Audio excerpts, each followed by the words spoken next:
Good morning. Welcome to everyone. We'll be starting in just one moment.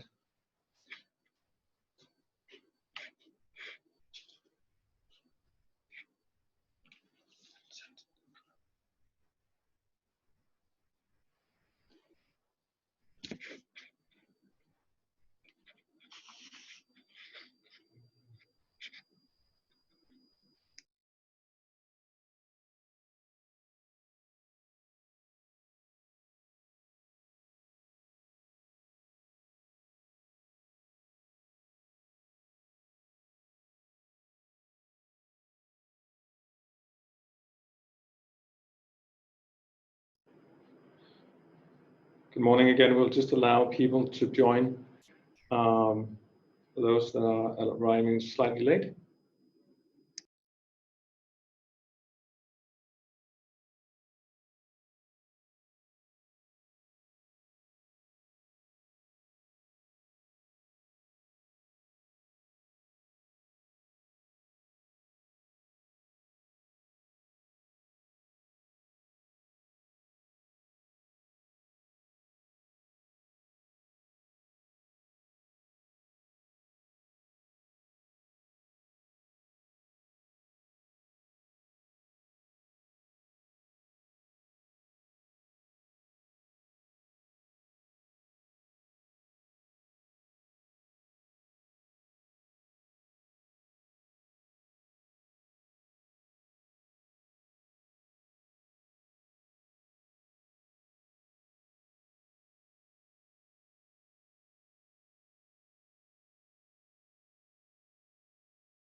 Good morning, everyone, and welcome to our webinar this morning. We are super excited to have this many attendees this morning, and to give you a bit of a glimpse of social prospecting and social selling using LinkedIn. We're also excited to do this jointly with the DTU Science Park.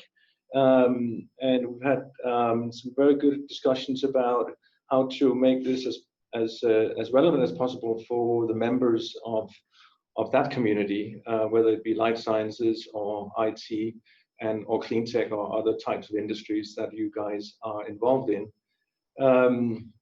We have a pretty packed agenda this morning. It is very much it's a big topic to cover in just 1 hour, but we'll give our best shot at doing this in a condensed fashion. This is the agenda we'll cover today. I'm joined by Morten, my colleague here. We'll jointly be talking about social prospecting and social selling. We'll try to do this in a context of general lead generation and business development and sales, so it's as relevant as possible for you as you work in the field and in your markets. So I will start out by talking about lead generation, social prospecting, and how this relates to the customer journey and how social engagement and social media platforms, specifically LinkedIn, is related to that part of the journey. Then Morten will follow, talking about specifically a couple of cases that are in both high tech as well as in life sciences and pharma. One is from TIA, another one is from Roche. Talk a little bit about tools and platforms that you can use in your daily work as part of your prospecting and selling efforts, specifically around LinkedIn. And we'll end with a Q&A session, hopefully 5 to 10 minutes before the hour. As you can see, coffee this morning is virtual. Hopefully you're all having a good cup of coffee behind your screens. We'll be sharing all slides from today's webinar, and we'll also make the recording accessible on demand. Encourage you guys to use the chat throughout, so we can answer any questions or things that are not clear. And we'll, as I mentioned, we'll also have a Q&A session at the end. Please mute your phones if they are not, so we can proceed without too much noise in the background. A little bit about Morten and I. You can read this at your own discretion. We'll dive right into this now. Just a really short intro to who Blue Business is.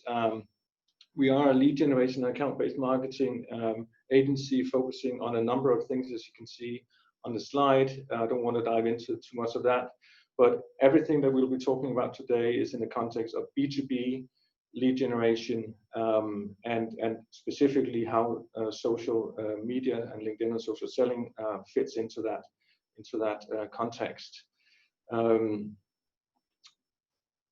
Just as to frame the conversation a little bit, there are a number of options for you out there. Obviously, as we all know, the big three is LinkedIn, Facebook, and Twitter. What's interesting about LinkedIn is really how focused it is on the business. So LinkedIn is not here for entertainment. It's really there for you guys and all of us to learn from leaders and experts. And I highlight a few things here. Also, search for new opportunities. So that's exactly what you guys are chartered with. I would imagine, finding new opportunities out there, find new relationships, build relationships, and using LinkedIn is a perfect platform for that. We also work with clients on both Facebook and Twitter, and for some instances, in some contexts and markets, it might work well. Generally, though, LinkedIn is the go-to platform for B2B companies like yourself. You've probably seen a number of things about LinkedIn, but here are some stats about and data about why LinkedIn is an important platform, why it has such a weight in the industry.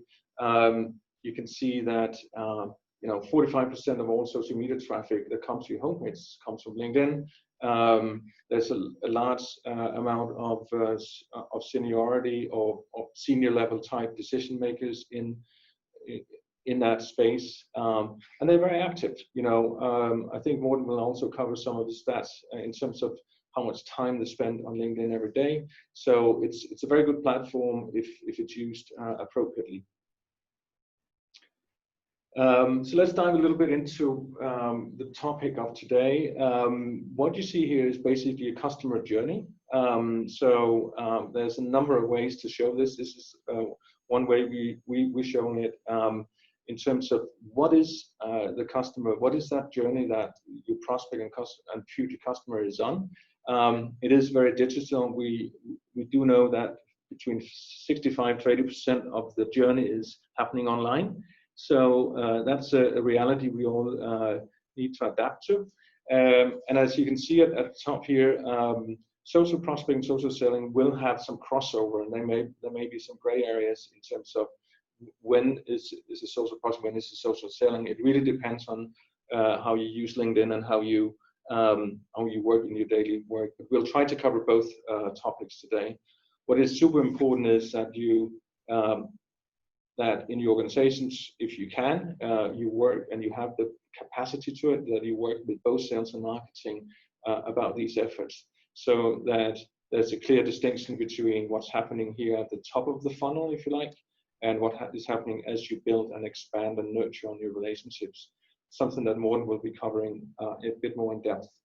I'll be covering a little bit more here at the top of the funnel and how social media and LinkedIn is used to its potential. So looking at the customer journey from a slightly different angle in a circular fashion here, we have 5 phases: attract, capture, nurture, convert, or as you like, if you like, win, and expand on your relationships. That's the journey that many of your prospects are on, and they will be at various levels of maturity. The key is really to be able to slot into where they are on this customer journey. So we'll try to take some of these phases bit by bit and talk a little bit about how LinkedIn and social media comes to play within each of these phases. And as you can see, it is really about both tackling and balancing both the inbound and the outbound side of your activities. If we look at a couple of example individuals that are in the market, we will try to depict how these two, Ben and Beth, is actually navigating across all these, as you can see at the top, all the different channels, whether it be company website, email, content, social, or events. They all work in different, they navigate, and the digital behavior is different. So for example, Ben will go to a product page, register for a webinar like the one we have today, maybe move over to download a white paper, and then go on to LinkedIn to exchange views and ideas and clarification or thoughts on LinkedIn. And at that point, he may engage with sales or get a sales call. Whereas Beth does something entirely different. She starts with downloading an ebook, she gets a follow-up email, and she goes onto LinkedIn, then onto a product page, and so forth. They all navigate kind of arbitrarily and not in a linear fashion as we'd like to think sometimes. They move further down that funnel across nurture, convert, and that whole environment is something that we all need to be able to adapt to and optimize so that we are relevant for Ben and Beth across those channels. So for today, we're looking at social, and social, as you can see, is a key area of that interaction that they have with you as a supplier and them as prospective buyers. So that's really just to set the scene. It's super important that you are able to do this. It's something that we all do on a daily basis. So let's get back to the 5 phases. I'll now just start at the attract phase, a little bit sequentially here, and look at how is it that we use social media to attract our audience into our digital universe and are relevant with it. So as you can see here, there are a number of options for you to use. Be it, social sharing is something that's obvious, used by both sales and marketing. If it's orchestrated in a good way, you can actually both share relevant information that is of value to your audience, but the art of listening is also super important. So listen to some of those signals out there, and then proactively interact based on that digital behavior that these individuals or even accounts might have. Likewise, if we move over to you can work on sponsored social updates. That's something that works for quite a few companies in terms of increasing their reach, getting more engagement. Social advertising is another discipline that's valuable for quite a few B2B companies. Morten will also dive into this from some real customer cases. But using lead gen forms on LinkedIn is great for both attraction and capturing. And then down here, social content, obviously, it's really essential that what you share out there is of value to your audience. If you continually add things that are light in nature, you'll probably lose your audience quite quickly. Whereas if you provide something that's high valuable, premium content, they'll come back to you. So that's kind of a discipline that's worth thinking about. So why are we doing this? As I mentioned, we're doing it basically to be relevant to the customers and prospects, but it's also to gauge the insight and the digital behavior. Whether you sit in sales, whether you sit in marketing, you'll be looking for different digital footprints and signals. For example, if someone that comes from social goes onto your pricing sites, that's probably an indication that they are serious about looking at your offerings. It's also important to look at what social content drives best engagement. So over time, as you as you work with content, you can see what's actually working and what's actually working within a specific industry or sector of your market. On the marketing side, you'll have people looking for what actually drives and acquires new leads from social. It's kind of a crossover of looking at content performance as well as what channel performance is performing best. And from a channels standpoint, digital marketing especially might be focused on looking at specific vertical that drives specific performance for your campaigns.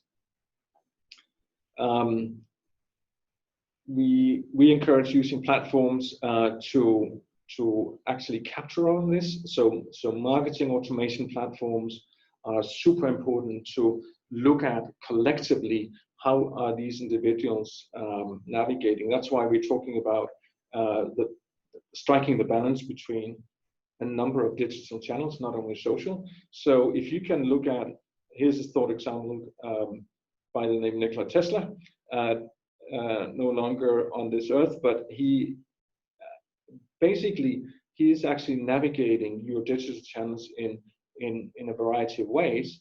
And if you can look at how he does that across your website and of course across your social channels, you are in a much better position to be relevant to him when you reach out to him, and that really does matter. Moving on to capture, the capture phase. This is really about taking those anonymous visitors coming from social media, search, and other types of channels, and making sure that they are actually captured in the best fashion. We talked about the lead gen forms and ads within LinkedIn, something that's very useful. You can also work with social posts that links over to a specific landing page. Really try both and test out what actually works better for you. It's often a mixture of more types of disciplines, and what's really essential is that you can actually determine how many new contacts, how many new leads are being driven by your social media activities, whether it be social media posts, content, paid social, like we talked about. Really be able to see what drives new contacts into your funnel that you then over time nurture and drive into becoming pipeline and new customers.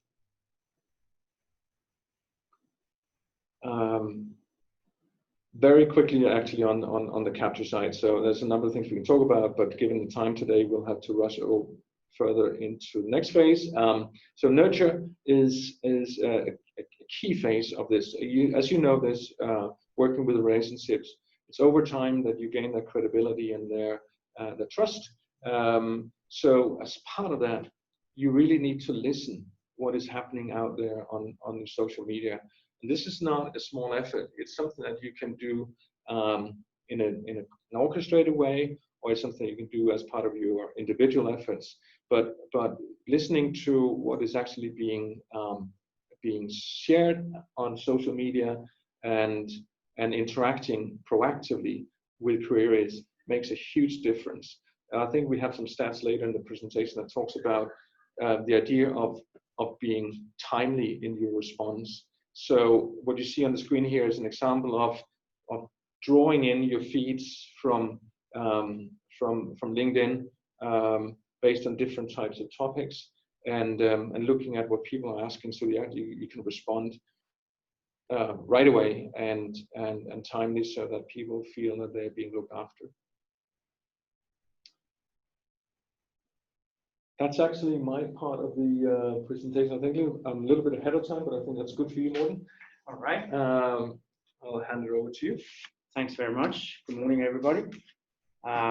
Just as Christian was starting off with some stats, I will also dive into some stats. Then I will move into the how you're using LinkedIn with your personal profile, and then finally we'll talk about how to use LinkedIn, how to grow your business, attract capital, or whatever your objectives are. So just a few stats on LinkedIn. As we all know, social is huge. LinkedIn is huge, 660 million users. US is the biggest market, followed by India. It is a channel to meet senior decision makers. There's a lot of debate on how much time are people spending on LinkedIn. My own view is that it's been going up during the COVID-19 crisis. LinkedIn, of course, is very much about jobs. So tons of jobs and tons of interviews are being facilitated through that channel. There's also a lot of things going on, so you have to deserve to get the attention of the audience out there. But if you do it right, it is a fantastic channel for distributing content, as you can see up here.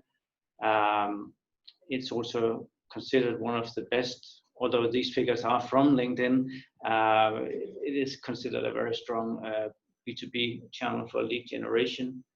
And in general, when people are searching for high value content, they're looking to LinkedIn on the customer journey, like Hans Christian talked about. LinkedIn is a great source. If you want to read more about it, I've included the source of these statistics in the slide deck. But just moving from the helicopter deck and down into your own profile, here's some tips on how to have the perfect LinkedIn profile. First of all, the first ones are about what you're saying, and then the second row is about how you're saying it. And there's a lot of good advice out there, but I think the key thing is that you have to explain what it is that gets you up in the morning, explain what it is that you are doing, and also a little bit about yourself. I think that's the key thing on what to say. Then the second one is how to say it. Do avoid the jargon. That's actually on number 10 here. There's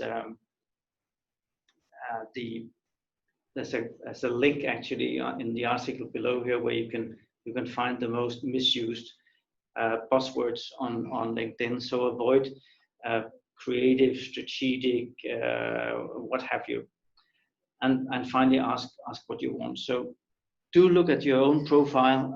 It is important.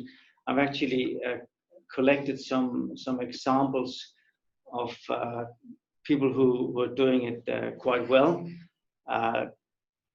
Annelise Thun, she's a close friend of mine. She's a co-founder of an investment fund. She's used LinkedIn and the idea of sharing content to promote her own career and content. The same with Roar. He's Norwegian, lives here in Copenhagen. He's one of our clients. Roar consistently post new relevant content that's it's not too salesy, but he gets the message across, and that message supports his company.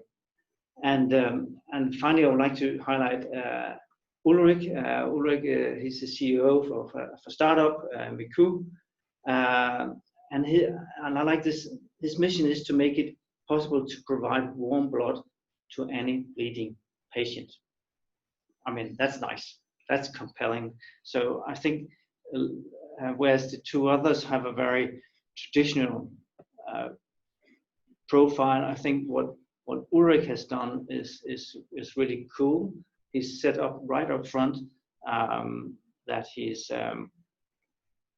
how he wants to save the world. So my advice is to take a look at your own profile, find inspiration online, people who've been doing well in terms of startup. All these 3 persons are successful business developers or CEOs of their own companies that have done well, that used LinkedIn. I actually also talked to another friend of mine. She's also been very successful in attracting capital. She hasn't used LinkedIn because she's not that generation, so it can be done without LinkedIn. But my point is, it's such a powerful medium that do take a look at your own profiles and follow maybe an example like Ulrich.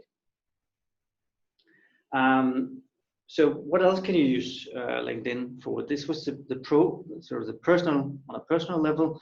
And I want to move into lead generation, which is what Blue Business is all about. So I want to start with looking at how you can use LinkedIn, how you can use Sales Navigator. So we have actually, on behalf of one of our clients, we're taking a look at Nestlé, and we can see some of these guys are known to our client, others are not. So you are able to use Sales Navigator and LinkedIn to discover what is the decision-making unit of a potential customer. Secondly, you can also use Sales Navigator to identify leads. Here we're looking at Nestlé and Danone. We're looking at persons with the title production just in the major regions of EMEA and a few other countries, and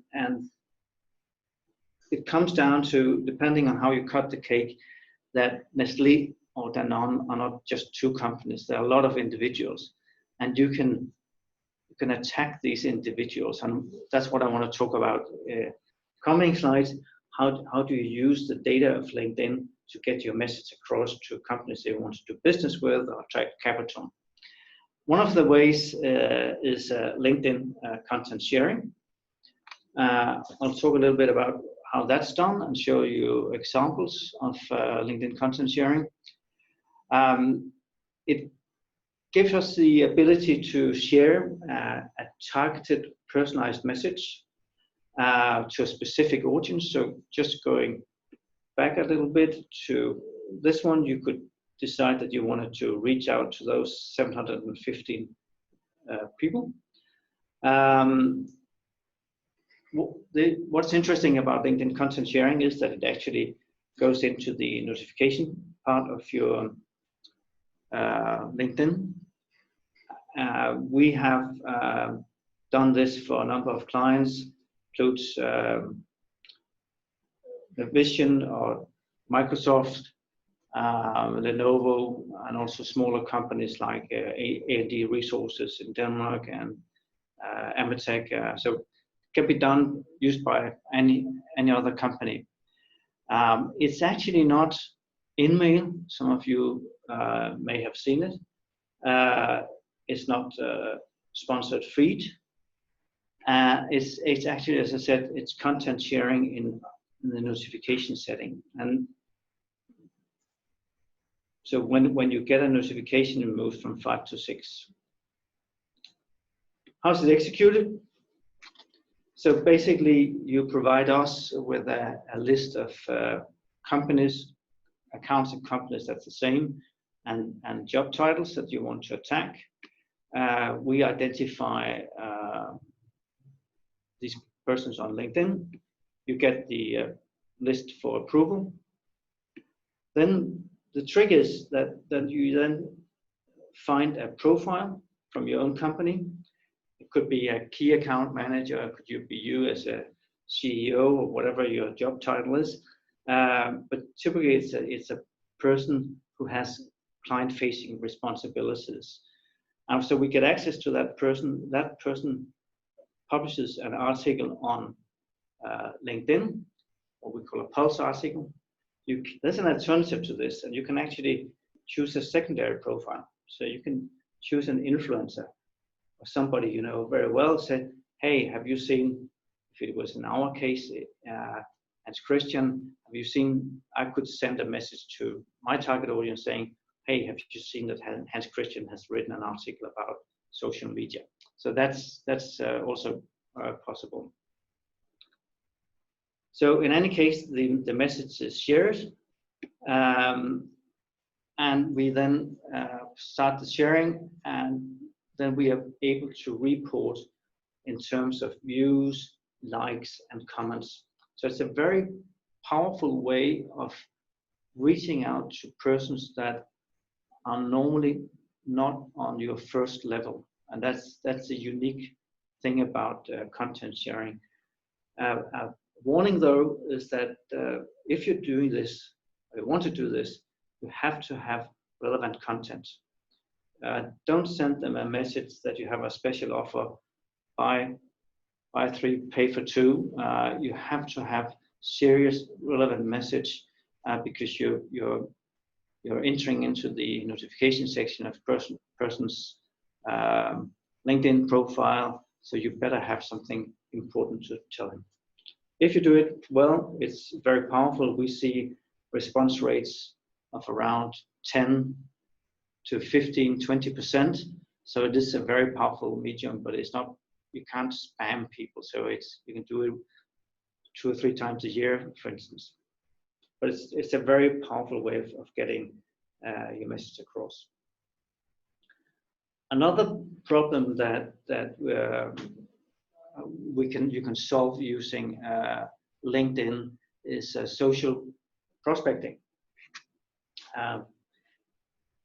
The challenge that most of us who are in sales are faced with is that it's difficult to reach people, and you want to reach more. And I think if you're sitting in marketing, you very often see that salespeople are not as active as one could wish on social media. So you can actually, those of you who are in marketing, you can help salespeople extend their reach by using social prospecting. Basically, it works a little bit similar to the way that I described in content sharing. So you have a primary profile that could be Hans Christian. The secondary profile is an influencer, or could be me, and the prospect is the person that you want to reach out to. The key thing here is that this whole process is automatic. So first of all, you load a pulse article on, then you get the secondary profile, in this case, to share the article that Hans Christian has done to the prospect. There's then an auto view. So when we write auto, it means that it's automated. So Hans Christian will go in on the prospect's profile and view that. 2 days later, there will be a connection request, for instance. Then another auto view, possibly an endorsement.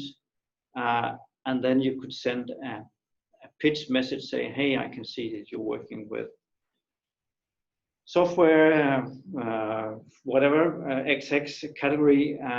Should we have a coffee, or should we have a 30-minute e-presentation? And then you go to manual. So I've used it myself. I've decided that there are certain companies I want to be closer to. So I've identified the job titles and the companies.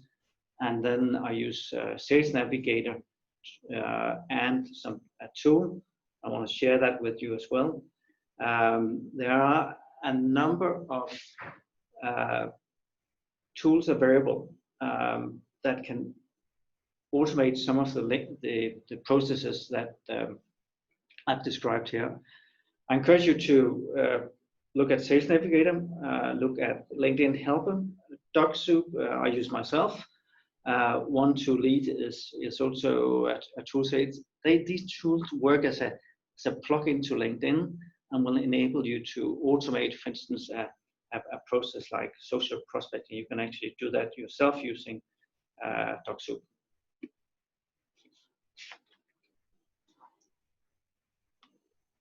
There are other ways that you can use social advertising. We call it account-based social advertising.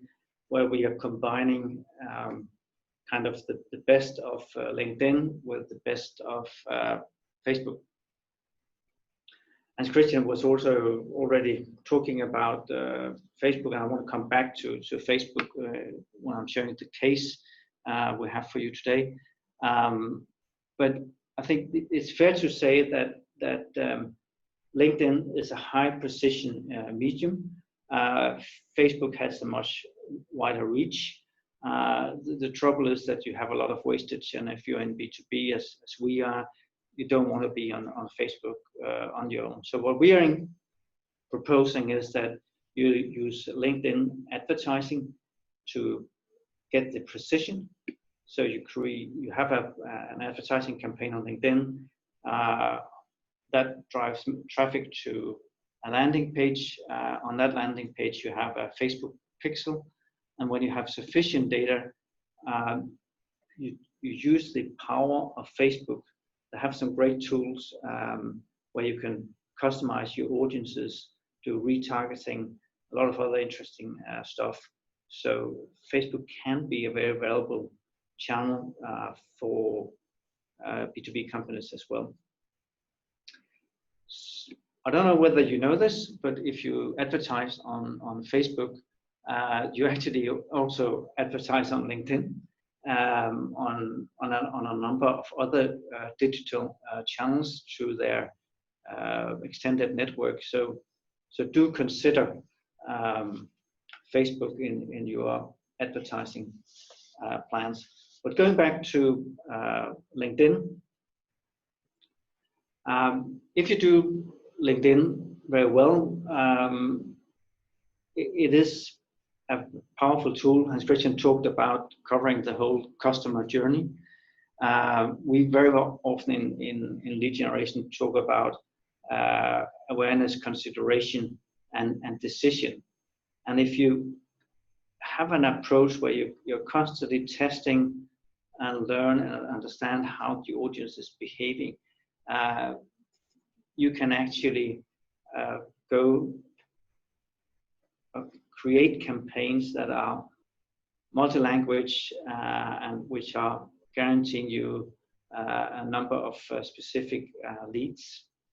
It's typically done by using paid media tactics. So you will start off in the awareness phase with display advertising. In the consideration phase, you use the LinkedIn lead generation forms that Hans Christian has already talked about. And then finally, in the decision phase, you'll be talking about, you'll be using social selling, which I just touched about. That was a Ross example. And you could use email as well. So LinkedIn has a number of interesting products. I'm not paid by LinkedIn, by the way, but I think it is a powerful channel. So how does it look in practice? I want to show you a case from Tier Technology. It's a Danish company. They are selling to insurance companies, so it's large accounts. It's a long, complex buying process. Lots of people involved in the decision making and in influencing. So it's a typical B2B client. And they came to us and said, how can we reach out to a specific number of accounts in Central Eastern Europe, Sweden, and could you help us create at least 40 leads? We were following the awareness, consideration, and decision strategy, and you could say that the basic thinking behind this campaign is that if you're downloading an ebook about implementation, it's probably more likely that you are in the final phases of your decision-making process, whereas if you're downloading a more general ebook about digitalization and how digitalization is influencing the insurance industry, you're probably not as hot for the salespeople to consider. So again, going back to what Hans Christian was saying, use the digital signals that all your channels and your platforms are providing, because it will tell you more than just the bare statistics. In the tier case, we used a number of banner ads driving people either to a landing page or using a lead gen form. This is actually the Facebook lead gen form. It's very powerful because it converts on Facebook.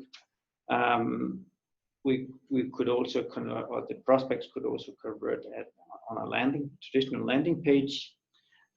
We used LinkedIn content sharing. This is actually what it looks like. So this is a typical LinkedIn content sharing message sent to a guy named Pieska. Modernization of insurance systems is not a trivial task. I found this winning guide that ensures your IT implementation ends in a triumph, blah, blah, blah. This is actually sent, the article was written by the CTO of TIA, and we used Julie, who's an influencer. We used her profile to send the message. So it's not intrusive, it's seen as a help to the audience. And so we did more than 9,000 shares. We had a click-through rate of 3.8%, which is pretty good. We had a number of likes and positive comments. And based on the data, these are the names of the insurance companies. We could see that that there were some interesting engagement. And when we dive into it, we can see that that the combination of Facebook and LinkedIn and also a very agile creative approach gave us more than 100 named leads. It's high quality content. We're not talking in this webinar, we're not talking a lot about content, but I can only stress that getting content right is top important. You can reach senior decision makers on Facebook and mobile. This campaign generated 38 leads that were really high quality. We also had a number of likes and positive comments from other people thanks to the LinkedIn sharing activity. That's a huge opportunity for sales to follow up on. And we had 9 accounts that were, in this case, the client could go back and start looking at these insurance companies. So now we've covered a little bit about the statistics of LinkedIn. I've talked a little bit about how you can use it in your own, setting up your own profile. We've given you some ideas on how to use LinkedIn as a marketing or lead generation tool. Now I want to talk a little bit about another part of LinkedIn that we find very interesting, and that's LinkedIn community building. It's actually based on a case that we did for Microsoft in the US and Canada. And just take some LinkedIn communities or groups are interesting, and why are they? There are 2.1 million people on LinkedIn that are on groups.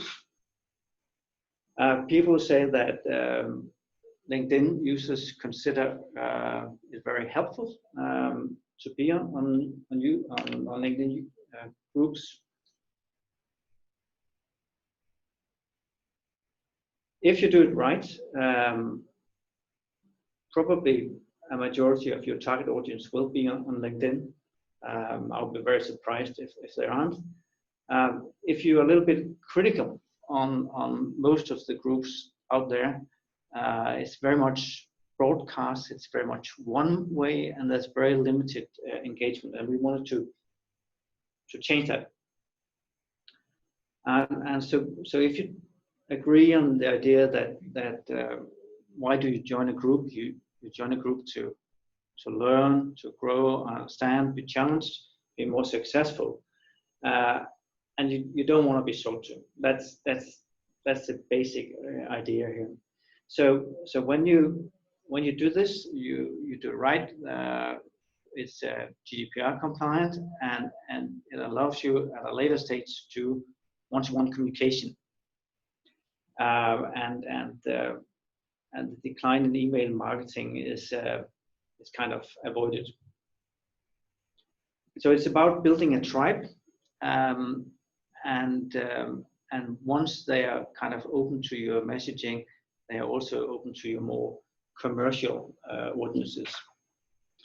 So how did we do it? We spent a lot of time looking at the positioning, how many members should we get, content. We were actually, our role in Blue Business was to provide the community management, and then you will look at the return on investment.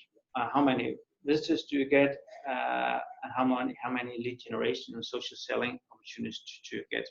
If you get these 4 factors right, I think LinkedIn could be an interesting, or LinkedIn groups could be very interesting for you. The way we've done it is that we started with planning. We did some research, what was important to the audience, what kept them awake at night. Then we positioned the group according to the research, and then we started recruiting. And the idea of this community is that 80% of the content in this community is generated by the members themselves, whereas normally you see that all the content is created by the guys or the company that owns the group. And I think that's unique that you do that. And our role as a community manager was to moderate the dialogue inside the group, not to push it in a certain direction.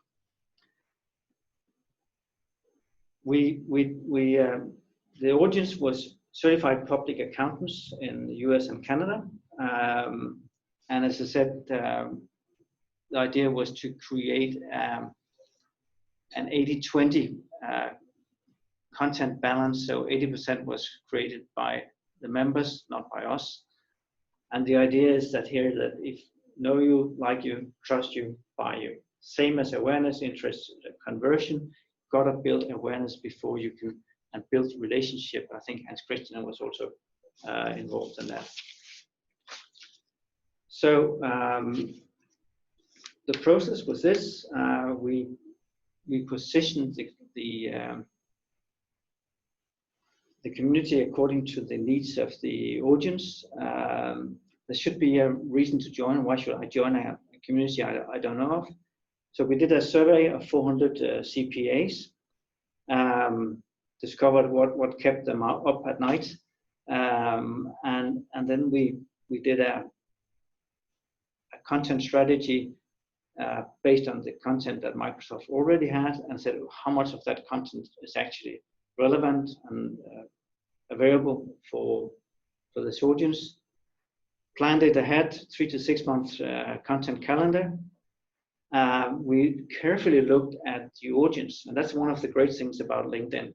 You can define who you want to talk to. Is it tier 1, tier 2, tier 3? Is it senior members of the audience? Do you want to talk to partners? Do you want to talk to people who are more tech savvy?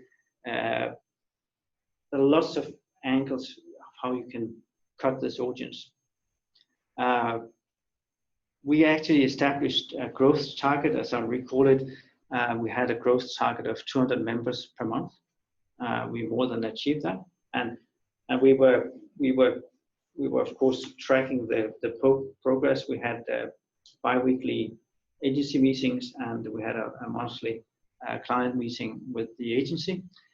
And so what did we achieve? So after 14 months, we now have more than 11,000 members in these two groups in US and Canada. We also have members in the UK. We will we'll go live in other markets during 2020. It's actually not 2019, as it says here. We're constantly monitoring the engagement, and what we actually see now is that the communities are growing organically, so we don't have to push for recruitment. course, at the end of the day, we want to use this community as a selling platform. But I want you to consider that if you create your own group, you create a group that has no interference from your competitors. It's your group. You can communicate to them in a relevant way. So LinkedIn groups are an interesting way. If you don't want to run your own groups, you can use some of the tools that I mentioned early on, like DocSoup and Lead Finder and what have you, to communicate to groups that you are members of. So that's another way of using groups. So do consider using professional groups.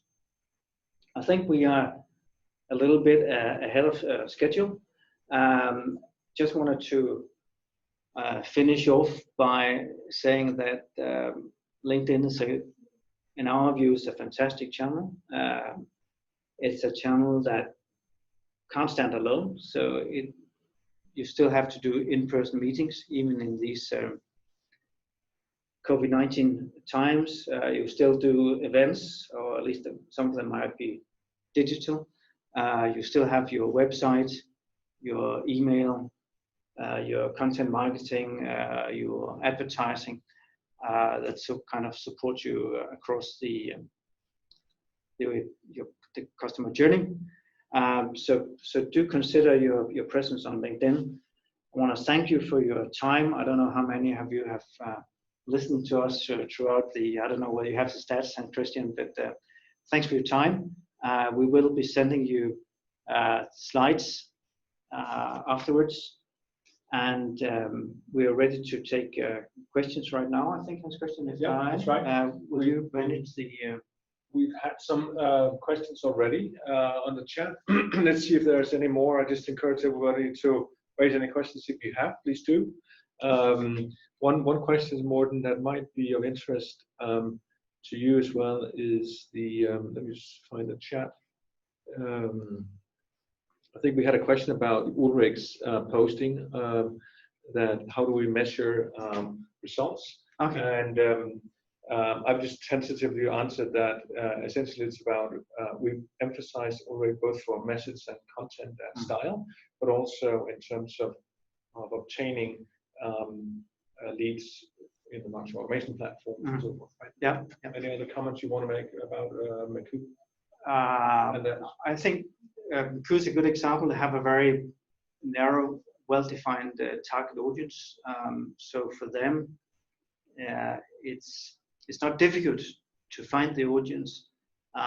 We very often talk about engagement in these webinars, and engagement is a factor of reach. So reach times relevance makes engagement. So LinkedIn is great for reaching, but you still have to have high quality content. I think there's one more question down at the bottom here. Timing in COVID-19 times, as the customers are longer from a decision as they just maintain systems for now, is the effort as valuable for now, or is it better to wait for a more stabilized market? That's a good one. I think I wouldn't wait. I think the world has definitely gone digital. I think it's the CEO of Microsoft who says that we just speeded up digitalization of businesses with 2 years thanks to COVID-19. So don't wait. Go on LinkedIn, start sending out your message. People are actually spending, as far as I can see from the stats that I have available, people are spending more time on LinkedIn. So get out there and get your message across. Any other questions, Christian? I think that's it. The other ones were answered. Then we had a few in the Q&A that was also answered. There's one more coming just now. That's how do you price your services? Do you have fixed price for certain services? We do have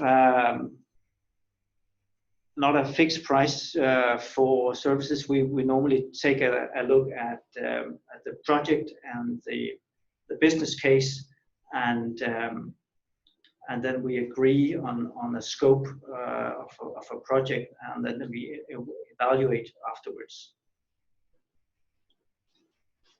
Any other ones? Let's take a look here. I think that's it.